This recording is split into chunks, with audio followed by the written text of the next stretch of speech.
Hi guys, good morning. Welcome to another episode of Clangin and Bangin with Mikey, episode 264. And I ain't gonna lie, bro. I thought Josh Allen would finally get to a Super Bowl. Like, I want them to win one. I really do. And it's like, this is your year. It's like, and I honestly thought that Denver played horrible in terms of moving the ball.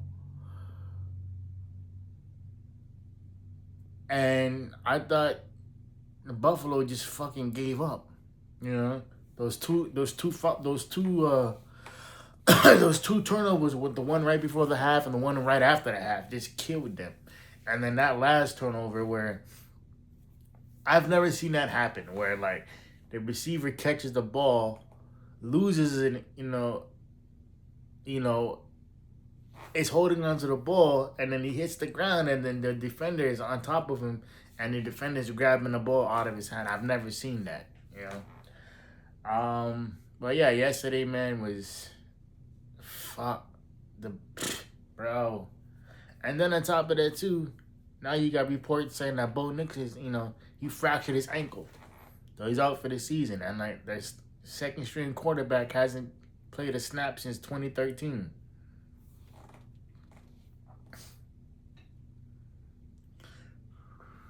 So I just think Denver played worse than Buffalo, but the key thing is that Denver didn't turn the ball over 5 times.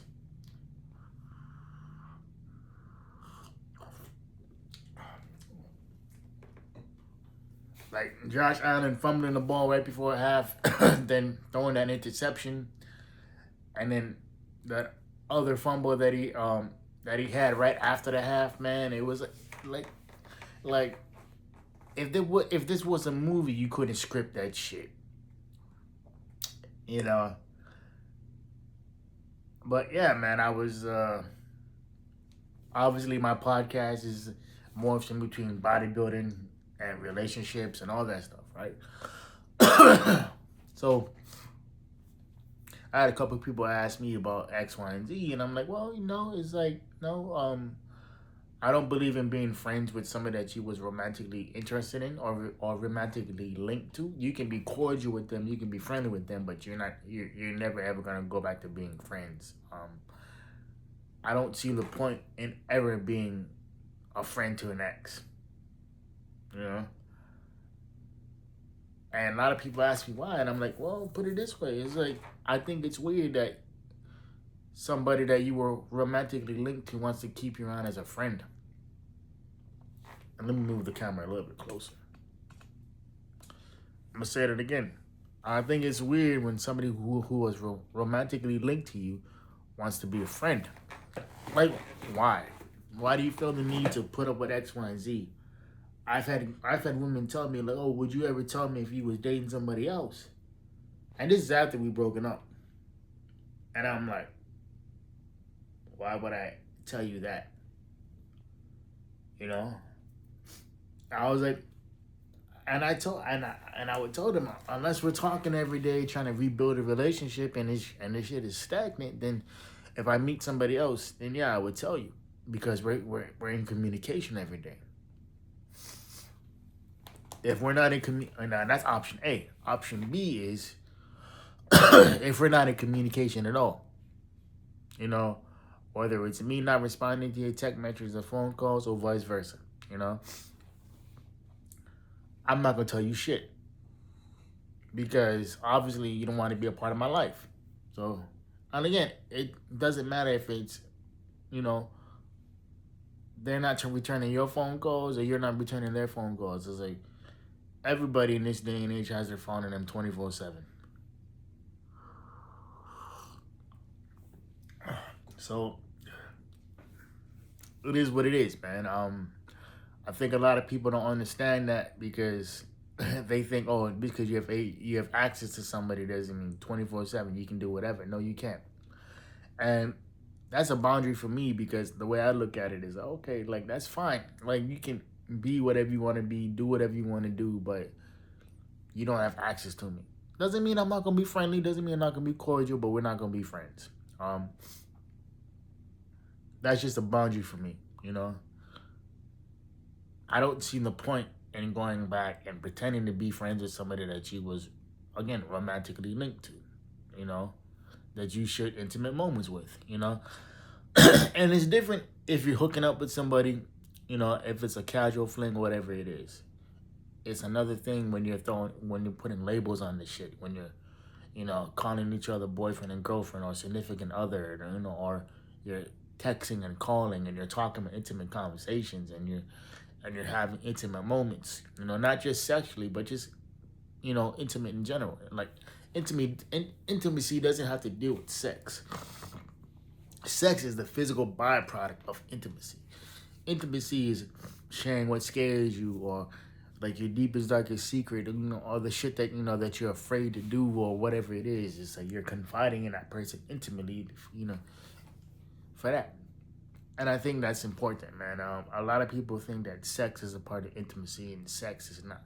Sex is a physical act of intimacy. You know, sex is the physical act of your bodies melting as one, and you fornicating the, you know, because your feelings and your emotions led you to do that, right? Um, and I think it's interesting how now that I'm single, I've been single for a minute, yeah, for a minute. Um,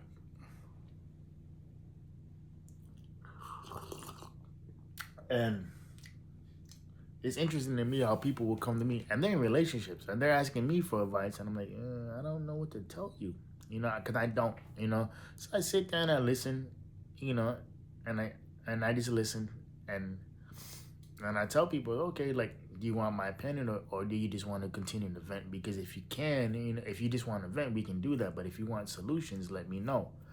And people ask me like, no, I want your opinion on this. I give them my opinion, and I'm like, okay, X, Y, and Z, boom, boom, boom, boom, boom. I'm gonna tell you this point, you know, because, I've told my, you know, my female friends, my, you know, my homegirls this. I'm like, yo, it's like X, Y, and Z. He's doing this because he's wasting their time, because it doesn't take an individual this long to figure out what they want, and vice versa too. Um, People can sit there and fucking make excuses and do X, Y, and Z, but in reality, it doesn't matter. Um, if you want to be with somebody, you're gonna be with somebody. And if you don't want to be with somebody, you're gonna make excuses. If you don't want to spend any time with somebody, you're gonna make excuses. I don't care who you are. I don't care if you're in high school, college, post college, actual adulthood, you know, middle age, whatever it is. If you don't want to spend time with somebody, you're gonna make an excuse, or you're gonna avoid that conversation. And it's crazy to me how people don't see that.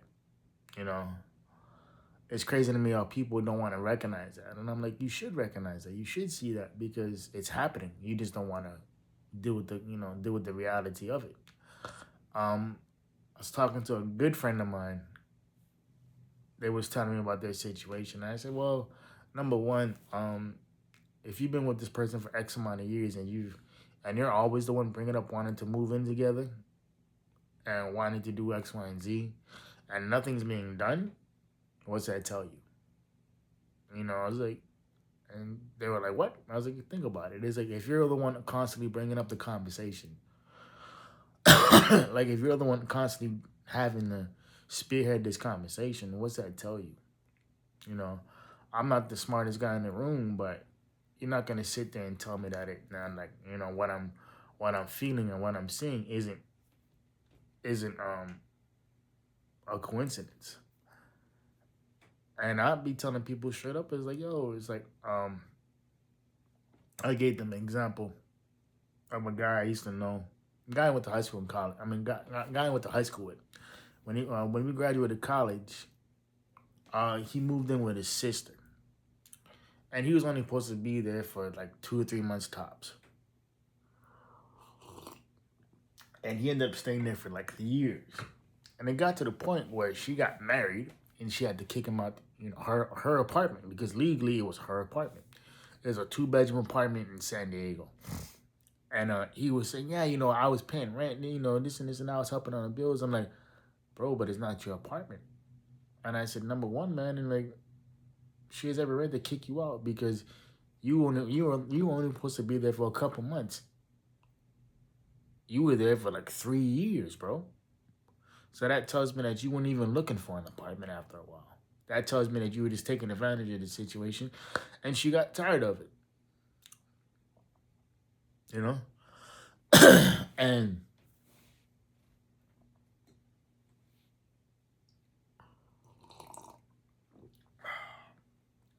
and it's like, why would you sit there and let somebody take advantage of you, in that way? And it's true. And he was like, what? And I was like, yeah. I'm like, bro, you took advantage of your sister's kindness, thinking that she wasn't going to kick you out of her place when legally she has every right to do that because, like I said, it's her spot. It's illegally her spot. Like your name isn't on any utility bill. It's not on a mortgage. It's not an X, Y, and Z. It's not there. Because that's not your place. And and ironically, is like he ends up miraculously finding a condo or finding, well,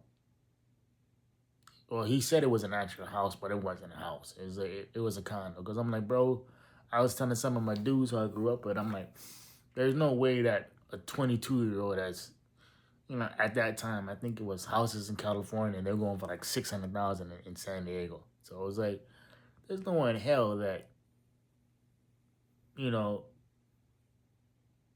that a 22-year-old, 23-year-old has a down payment for a $600,000 house by himself, bro. No, he doesn't. That's bullshit. And so fast forward, I told them about that story. Yeah.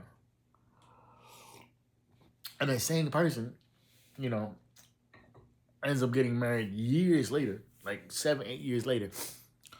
And his girlfriend's asking me all these questions. I'm like, oh, you should go, now his wife is asking me all these questions. I'm like, well, don't you think that that's a conversation that you should have with him?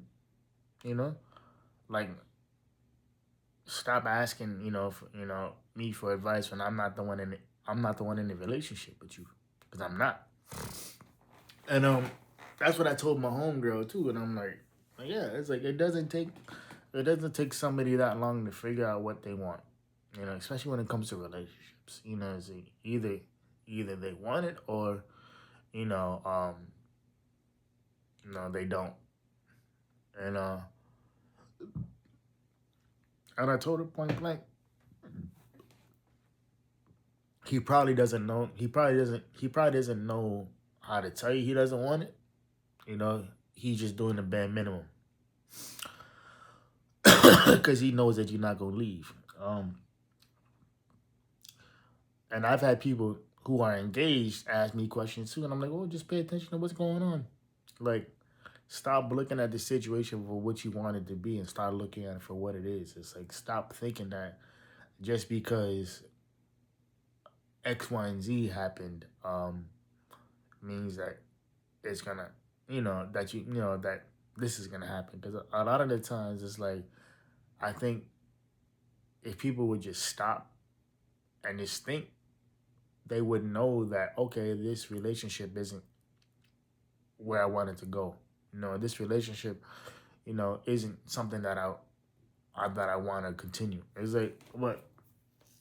Sadly, people find that out after 3, 4, 5, 6, 7, 8, 9, 10, 12 kids. And I'm like, it's ridiculous.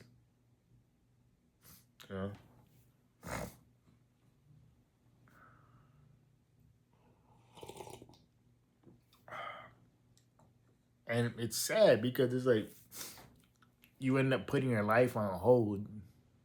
And I was literally just watching this TikTok video about how this lady was saying, oh, how single people she's bashing the single people who don't have any kids, right? And I'm like, well, think about it. It's like, all my friends who do have kids, whether married or unmarried, they're always bitching about something, you know? Whether it's the baby mama not being any help or baby daddy not being any help or the kids are doing X, Y, and Z. And I'm like, yo, it's like you need to like there like there's certain things that you gotta do, maybe if you picked a better person, you know, or maybe if you picked somebody that was, who chose it, who consistently chooses you, rather than somebody who just chooses you out of convenience. It's like the person that you always hit up, because like they gonna pick up, or the person that is always gonna do some shit for you because it's framed as, oh, like, could you do X, Y, and Z for the kids? And I'm like, you never monetarily paid them back for their time, you know? And it's like, it's ridiculous because people will sit there and they'll be like, oh, well, X, Y, yeah, yeah, yeah. Like, no, it's like people get tired of being taken advantage of, It's like, and thankfully for me, like, I learned boundaries in my late 20s. Uh, I learned that real quick. Uh, um, and because I was always dealing with different women, I, you know, I mean, not like that, but I'm just saying mentally I was dealing with different women, how they moved and all that stuff, right? And I remember once I was in college, and there was this one girl. Uh, she was definitely feeling me, definitely a vibe with me. And she was cute. We had a couple of classes together, and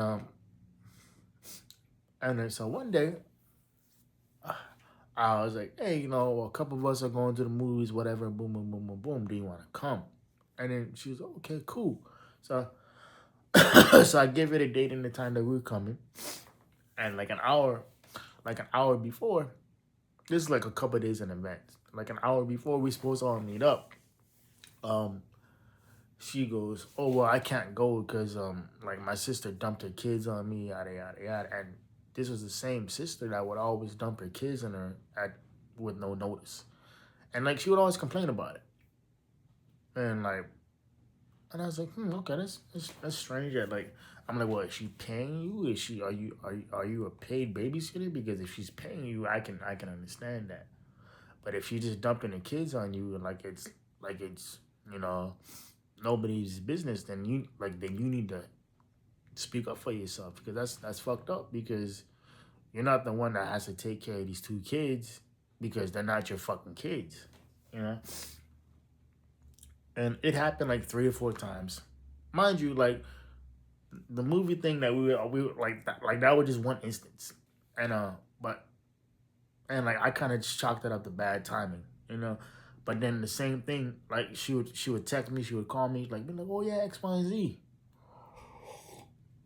and she would always complain about her sister, and I'm like, okay, but you need to talk to her, because it's like, that's not cool, because like I said, she's she's robbing you of a social life, and because you don't, it's not your responsibility to stop what you're doing.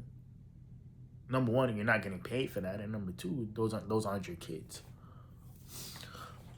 So, long story short, after a handful of times, I simply said, like, look, it's like you need to stand up for yourself, grow a backbone, and talk to your sister, because all this complaining to me doesn't help the situation. It doesn't. And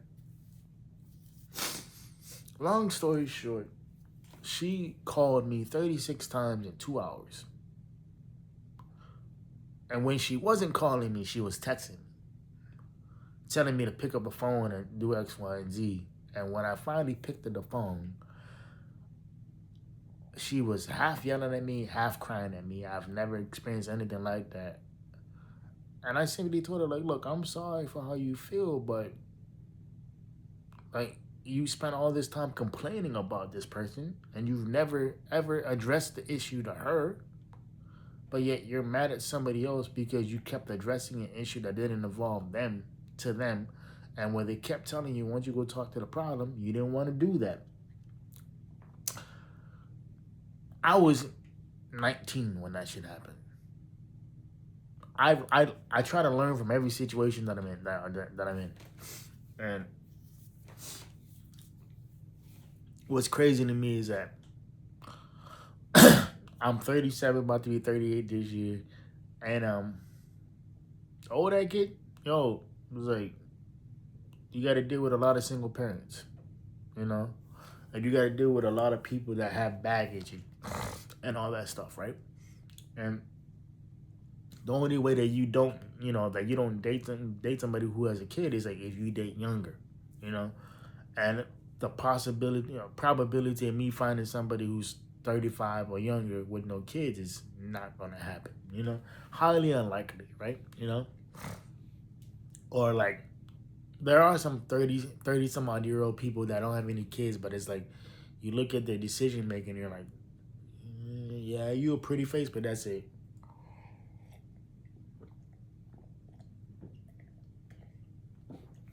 And but yeah, it's like I think a lot of people, they don't know how to practice boundaries. They don't know how to initiate shit. They don't know how to stick to it. And a lot of the times people will rather run from a relationship rather than face the truth. I was watching this clip from tonight's conversation, and I watch this stuff from time to time. And what's interesting too, man, is that I think a lot of them people who get behind that mic and they tell that panel what their situation is, they know what the fuck they got to do. They just don't want to do it. And the way I look at it, it's simple. Um,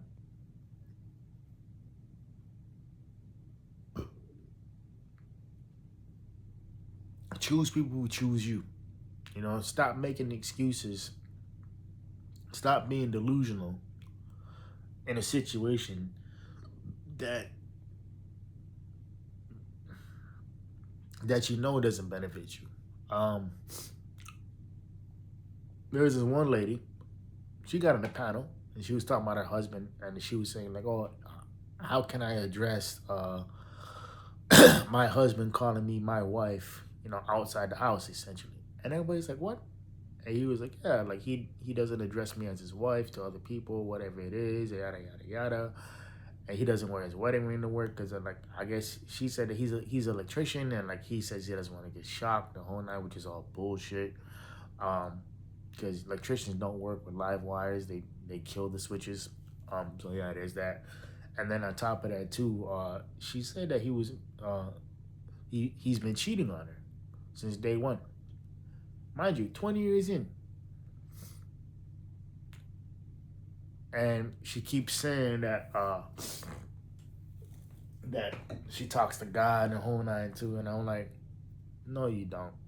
Because I'm not I'm not religious by any means, but I am spiritual. And the way that shit that the stuff that lady was talking about is like God's not in that union. You know? God wouldn't do X, Y, and Z with that. You know? God wouldn't do all this other stuff that's happening to you. He wouldn't let that happen. It's because you don't have actual God talking to you. And a lot of people forget that the devil talks in the same ways. You know, the devil does the same thing that God does. People forget that the devil's a fallen angel. You know, they don't understand that. You know, and a lot of the times too, when people go through situations like that, they don't want to face the reality that their situation was never what their situation was. It's like, yeah, in your head, you've chosen this person, like you wanted to work with this person, and it doesn't work. You know, it's like when these women who are going through divorce, they'll come to me in X, Y, and Z, and I'm like, no, it was like the shit that you're dealing with, like you were dealing with it from day one. It's like you just didn't want to look at it for what it is. You don't want to look at it for, oh shit, like this person really is, isn't that for me or isn't that for me. You don't want to look at the reality of the situation. Now you're married with a bunch of kids with somebody who doesn't want you,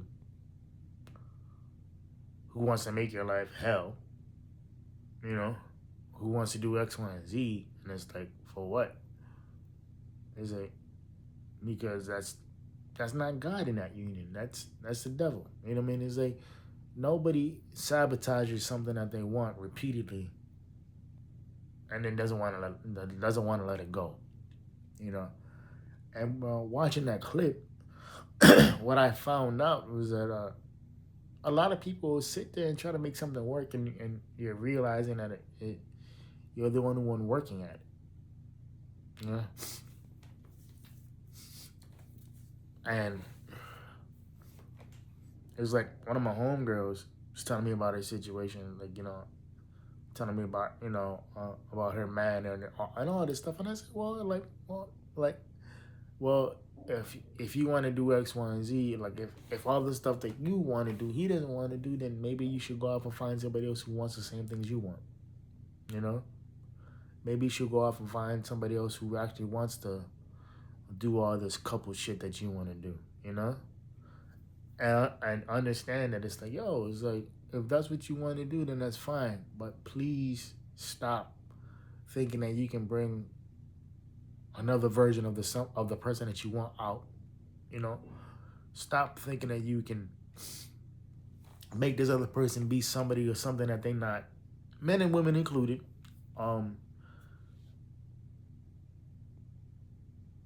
I don't force anything.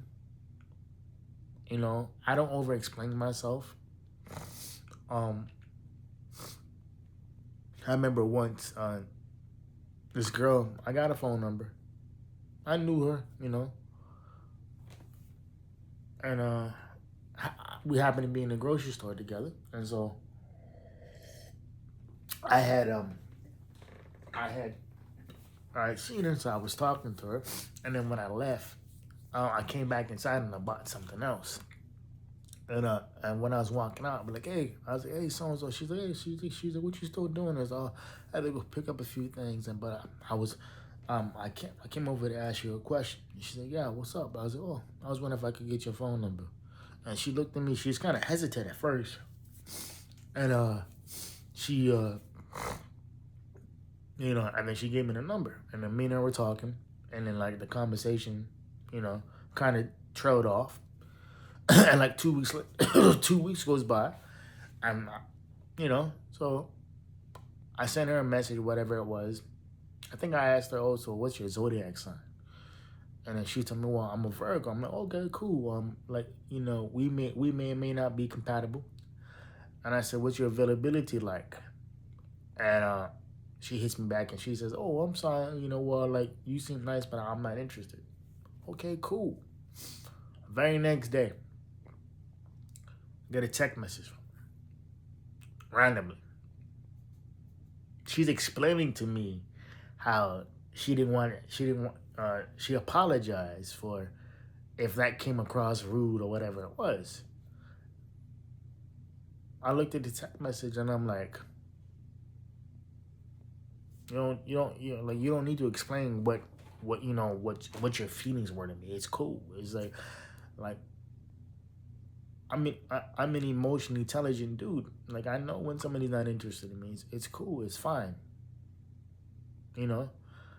And so a few weeks goes by, and I needed a favor. Nothing really major. And so I text her. I get a text back. And I was like, okay, cool. And then after that, I kind of just let it die. I think I sent her, a Merry Christmas text or something like that. But it's like, yo, it's like, okay, cool. It's like, are you really that upset because I didn't respond to your text message over explaining yourself? It's like, what am I supposed to do with that? It's like, you tell me you're not interested, then the very next day, like you try to like I guess manipulate your way into having a conversation with me. Like, no, it's cool. You know, it's like you don't have to sit there and tell me that that you're not looking for anything with anybody right now. I'm cool with that. What you're really saying is that you're not looking for anything with me, and that's fine. Um, I just thought that was real strange because it's like here you are doing all this extra stuff for what? It just doesn't make any sense to me that somebody would do that or why they would do that. And I've always thought that was interesting, man. Is like when people over explain themselves. I read because I watch a lot of podcasts, right? Watch a lot of clips and whatnot, and a lot of the guys that I watch, they're like insightful dudes or insightful. When I say dudes, I mean men and women. And a lot of the times, these clips that I watch is like, yo, it's like everybody says like when people over explain themselves, that's a form of baking. And I thought about it. I'm like, yeah, that makes sense. Because if you didn't have the need to over explain yourself, you wouldn't be begging for that person's attention. And I thought about that text message that girl sent me over explaining why she said what she said. I'm like, oh, okay, it's cool. It's like what you want me to say to that? It's like you're not interested. Okay, cool. You don't have to double back on that text message, and you don't have to explain yourself as to why you feel the need to over explain. You don't need to over explain it. I get it. You're not interested in a relationship with me, and that's fine. But please don't think that I'm mad at you, upset with you, because I'm not. Like I said, I'm a grown man. Like I can handle rejection. It's like, you know, if you see me out somewhere, okay, cool. You know, I'm not gonna sit there and be like, oh yeah, X, Y, and Z. Like, no, it's like I'm gonna treat you as a regular human being. Like, oh yeah, you know what? I asked out and she said she wasn't interested. Okay, cool. There's there's 8 billion people in this world. Half of them are women. Like, why would I be fixated on you? You know, it's like how I equate that is like dudes going to the strip club and falling in love with a stripper, and it's like all you did was waste your money, bro. She's not interested in you. She's doing a job. She's probably got low self esteem because look at what she does for a living, and it's just something that I think about, man. Because it's like the the stuff that pops into my head. I'm always gonna be holding people accountable for what they do and what they don't do.